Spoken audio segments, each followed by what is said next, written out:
দর্শক, এই বিষয়ে আরো বিস্তারিত জানাতে কলকাতা থেকে যুক্ত হচ্ছেন সহকর্মী সত্যজিৎ চক্রবর্তী।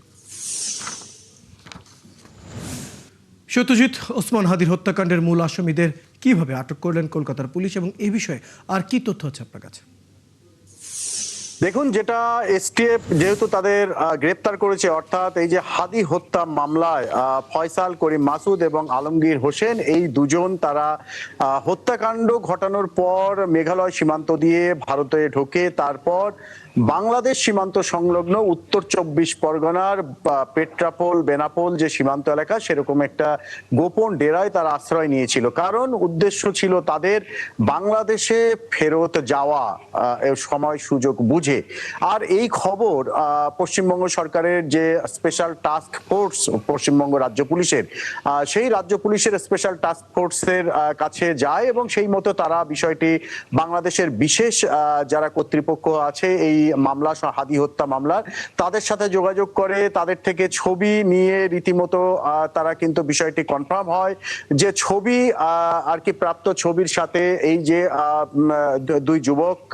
আর কি বনগাঁ পেট্রাপোল সীমান্ত এলাকায় আশ্রয় নিয়েছে, অর্থাৎ ফয়সাল করিম মাসুদ এবং আলমগীর হোসেন, তারা এক ব্যক্তি কিনা। এরপর নজরদারি রাখা হয় এবং শনিবার এবং রবিবারের মধ্যরাতে তাদের গ্রেপ্তার করা হয় এবং আজ তাদের বিধাননগর আদালতে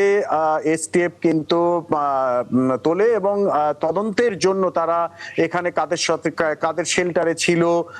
কিভাবে আর কি তারা মেঘালয় ঢোকে, মেঘালয় থেকে পশ্চিমবঙ্গে আসা, পশ্চিমবঙ্গ থেকে এই পেট্রাপোল সীমান্তে কোথায় ছিল এবং কারা কারা কি কি সহযোগিতা করেছিল, সমস্তটাই কিন্তু তদন্তের জন্য বিচারকের কাছে পুলিশ রিমান্ড অর্থাৎ নিজেদের হেফাজতে চায়। আদালত এসটিএফ এর আর কি যে তাদের যে দাবি ছিল সেটা কিন্তু মঞ্জুর করে, আবেদন মঞ্জুর করে এবং মঞ্জুর করে 14 দিনের এসটিএফ রিমান্ড দিয়েছে। এসটিএফ এবার কি কি জিজ্ঞাসা করবে, এসটিএফ সূত্রে খবর যে ইতিমধ্যেই কিন্তু হাদি হত্যা মামলার সাথে যে তারা জড়িত তারা কিন্তু স্বীকার করেছে। পাশাপাশি এই যে টোটাল নেটওয়ার্ক, এটা কি খুনের ষড়যন্ত্র করার, খুনের ঘটনার আগে ষড়যন্ত্র করা হয়েছিল, কোথায় কিভাবে পালাবে, কোথায় কিভাবে থাকবে, সেই রুট, সেই ক্ষেত্রে ভারতবর্ষের কারা কারা জড়িত, অর্থাৎ বাংলাদেশের কোনো অপরাধ সংগঠিত করে ভারতবর্ষে গা ঢাকা দেওয়া যাবে এরকম কোনো নেটওয়ার্ক তাহলে আছে এবং সেই নেটওয়ার্কের হদিশ পেতে কিন্তু এই পুলিশ রিমান্ড নেওয়া, এসটিএফ রিমান্ড নেওয়া হয়েছে আদালতের থেকে। সেক্ষেত্রে 14 দিনের যে এসটিএফ রিমান্ড আর কি এসটিএফ পেয়েছে, আগামী 14 দিন বাদে কিন্তু এই দুজনকে ফের বিধাননগর আদালতে তোলা হবে এবং এর মধ্যে বাংলাদেশ সরকার যদি তাদের ফেরত চায় তাহলে নির্দিষ্ট এই এখানকার যে তদন্ত প্রক্রিয়া, সেই তদন্ত প্রক্রিয়া শেষ করে কিন্তু তাদের বাংলাদেশে পাঠানো হবে। ধন্যবাদ